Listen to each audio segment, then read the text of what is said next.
ڕەجەب تەیب ئۆردوگان لە کریسێکی زۆر گەورەدایە، بەتایبەت کریسێکی ئیکۆنۆمی. ئەو کریس و لاوازی و سەرنەکەوتنە سیاسیانەی خۆی لە ناو جەماوەری خۆی و لە ناو جیهانە داپۆشیتە بەوەی کە پەلاماری پارچەکانی کوردستان ئەدا. بەو شێوەیە ئەوێت شکستەکانی خۆی بشارێتەوە، بەڵام بەداخەوە ئەو جەنگەی ئەو پەلامارە داگیرکاری کە حکومەتی ئۆردوگان و حکومەتی تورکیا ئەیکا بەرامبەر بە کورد هیچ ئەنجامێکی نابێت. بەداخەوە لەم پەلاماردانەی ئۆردوگانە وەکو وەزیری داخلی خۆیان چەند جاری و توێتی ئەڵێ بە بۆنەی دۆستەکانمانەوە ئێمە توانیمان بچینە ناوخاکی کوردستان و سنوور ببەزێنین. بەڵام ئەمە بەڕاستی یعنی ئەم پەلاماردانەی ئۆردوگان دوای ئەوەی کە لە نەورۆزە پیشانی دا کە هەموو کورد لە هەر چوار پارچەی کوردستانەوە دۆستانی کورد لە دیاسپۆراوە خەڵکێکی زۆر ڕۆشت و نەورۆزی یاد کردەوە و دیاربەکر وەکو پایتەختی یەکێتی نەتەوەیی کورد و یەکگرتنی دۆستەکانی دەهات. ئەمە طبعاً تەسیرێکی زۆر خراپی لەسەر دەرونی و سیاسەتی ئۆردوغان هەبوو بۆ شکاندنی ئەم یەکگرتنە، بۆ داپچڕانی پارچەکانی کوردستان، بۆ داگیرکاری، بۆ کوردقڕان. ئەم حملەی دەست پێ کردووە. هیچ بیانوەکەی کە ئەڵێ بە بۆنەی پەکەکەوەیە بۆ نەهێشتنی پەکەکەیە کە پەکەکە بڵێن ڕێکخراوێکی تیرۆریستیە لە کاتێکا کە هەموو جیهان ئەزانێت کە پەکەکە ڕێکخراوێکە کە بەرگری لە بوونی کورد و لە یعنی بوونی کوردەکات و لە ئازادی ئەکا.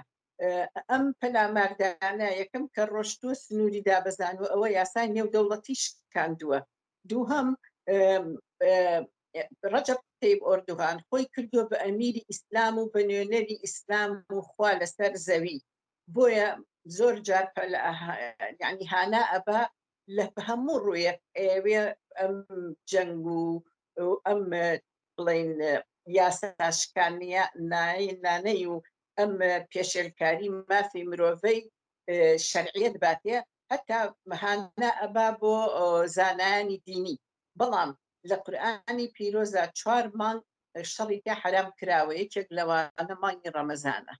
ئێستا کە ئەو خۆی بە نوێنەری خوا ئەزانێت لەسەر ئەرز و بە نوێنەری ئیسلام ئەزانێ یەکێک لە یاساکانی ئیسلامی شریعەتەکانی ئیسلامی شکانووە کە لە مانگی ڕەمەزانە دەستی کردووە بە شەڕ. یەک شتی تریش ئەو دۆستانەی ئەوەی کە دۆستاتی ئۆردوگان کە ئەبێ بزانێت و لێی ئاشکرا بێ کە ئەم پەلاماردانە و ئەم جەنگە هی نەهێشتنی کوردە هی داگیرکاریە.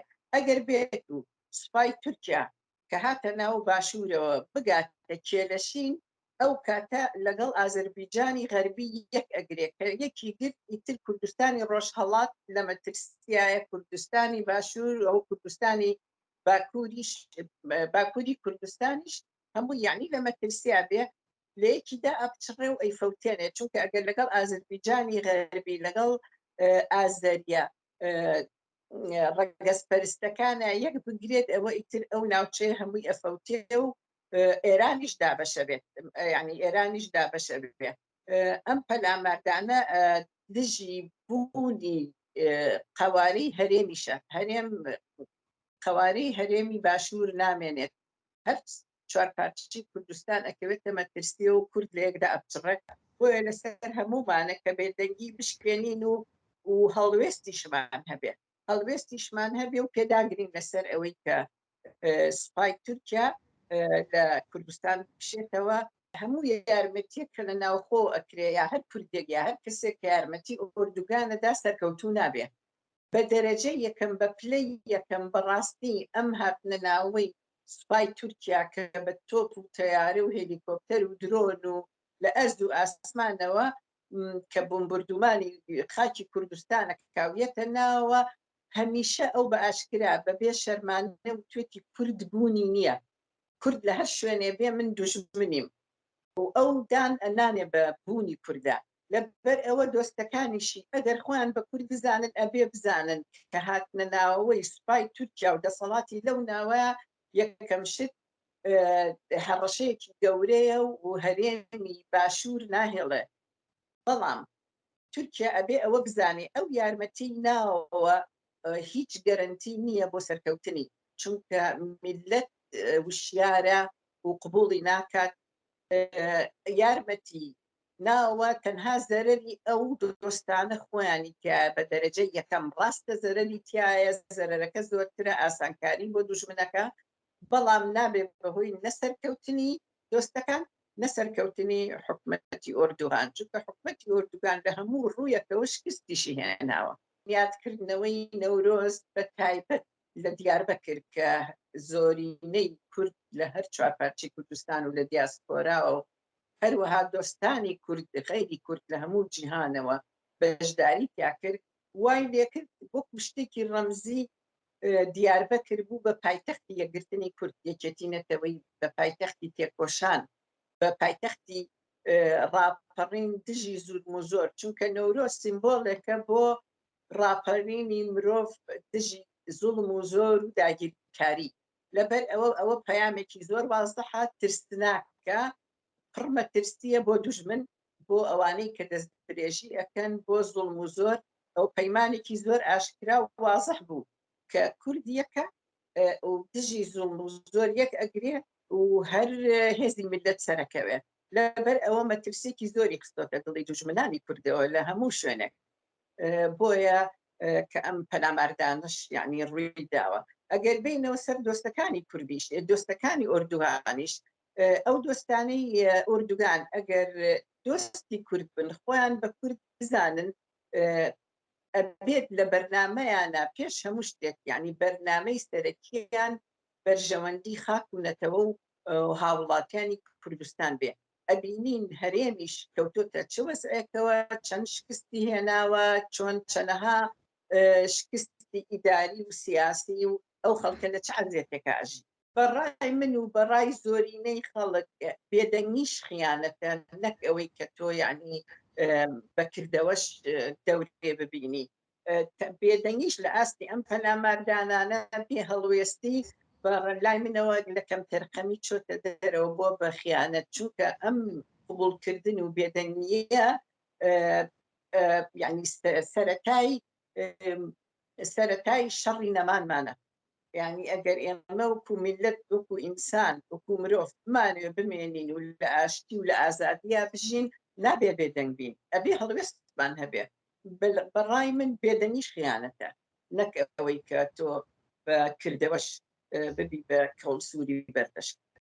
لەم سەردەمەدا کاتێک ئێمە کە هەرێمی باشوورمان بەدەستێنا، دۆستەکانی کورد غەیری کورد لە ئەوروپا و لە دەرەوەی وڵات زۆر دڵخۆش بوون، چاوەڕوانی ئەوە بوون کە ئەمە لە ناو ڕۆژهەڵاتی ناوەڕاستدا ببێ بە نمونەی حکومداریەکی یەکسانی دیموکراتی و ئیتر لەوێوە وڵاتان و ئەو بەشانەی تری ڕۆژهەڵاتی ناوەڕاست چاو لە هەرێم بکەن.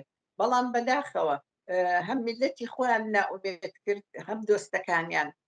لەبەر ئەوە بەڵام کە کاتێ شۆڕشی ڕۆژ ئاوا بوو، هەموو یعنی سەرمان بەرز بۆ و هیوایە کەوتە دڵمان، بە تایبەت ڕۆڵی ژنان لە هەموو جیهانان دیارە و هەموو جیهانی سەرسام کردووە، بەرگریان لە تیرۆر و لە شەڕ و ناکۆچی کردووە کە بەرەنگاری داعش بوونەوە، کە بەرەنگاری پیلانەکانی سووریا و تورکیا بوونەوە. لەبەر ئەوە زۆر زۆر گرنگە ژنان بە تایبەت ئەوانەی کە دایکی ئەندامانی لەشکری ڕۆژن، ئەوانەی کە مەسەلەن مناڵەکانیان، کوڕەکانیان، مێردەکانیان بەشدار ئەبن لەوەی کە هەڵوێستیان نییە، یاخود هەڵوێستێکی دوژمنانە، هەڵوێستێکیان هەیە لە خزمەتی دوژمنایە، پێویستە ئەوانە کوڕیان، مێردیان، برایان بە هەموو ئوسلوبێک ڕێلێ بگرن، تیان گەێنن کە بەشداری ئەو تاوانە و ئەو ڕوڕەشە مێژوێ نەبن، جگە لەوەی کە ئەبێ هەڵوێستیان هەبێ، خۆڕێک خستن بە هەموو جۆرێک، هەر کەسە یعنی بە جۆری پیشەی خۆی، ئەوەی کە ڕۆژنامەوانە، ئەوەی کە کەسایەتیە، ئەوەی کە لە مەسەلەن ئاینیە، بە هەموو ئوسلوبێ هەر کەس لە ئاستی خۆیەوە بە پێی توانا و بە پێی پیشە و اختصاصی خۆی بێدەنگ نەبێت و هەڵوێستی هەبێ. و ژنیش ڕۆڵێکی زۆر زۆر گەورەیە لە زۆر جەنگان، لە زۆر پرۆسەی ئاشتیا، لە زۆر جێگەی بڕیاری گەورەدا زۆر جار لە مێژوودا ژن دەوری هەبووە و ژنی کوردیش کەمتر لە ژنانی وڵاتانی تر دەوری نەبووە، بە تایبەت لەم سەردەمە تازەیە کە بینیمان ژنانی ڕۆژئاوا بۆ هەر ژنانی ڕۆژئاوا، ژنانی باکووریش کە ئێستا وەکو گریلا لەو چیانە ژیانی خۆیان بەخت کردووە لە ڕزگاری شنگاڵا بەشدار بوون، لە پارێزگاری هەموو باشوورا کە کاتە مەترسی کەوتە مەترسی داعشەوە بەشدار بوون، ئەوە تا ئێستش لە قەندیل سەربەرزانە بەرگری لەگەڵ براکانیان بەرگری لە خاک و نەتەوەکەن.